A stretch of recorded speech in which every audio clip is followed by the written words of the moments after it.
West Indies, Pakistan ও নিউজিল্যান্ডের বিপক্ষে টানা 3টি ওয়ানডে সিরিজ জিতে দারুণ আত্মবিশ্বাসে রয়েছে বাংলাদেশ। এই সাফল্যের বড় কারণ বাংলাদেশের শক্তিশালী পেস আক্রমণ। নাহিদ রানা, শরীফুল ইসলাম ও মুস্তাফিজুর রহমানের দুর্দান্ত বোলিংয়ে প্রতিপক্ষ ব্যাটাররা বারবার চাপে পড়েছে। এবার বাংলাদেশের সামনে শক্তিশালী দল অস্ট্রেলিয়া।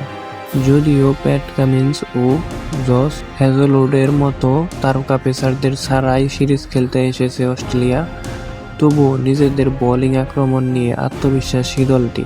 সিরিজের আগে অস্ট্রেলিয়ার ভারপ্রাপ্ত অধিনায়ক জশ ইংলিশ জানিয়েছেন, মাঠের লড়াই শেষ হলেই বোঝা যাবে কোন দলের পেস আক্রমণ এগিয়ে। বাংলাদেশের তরুণ পেসার নাহিদ রানাকে নিয়েও সতর্ক অস্ট্রেলিয়া।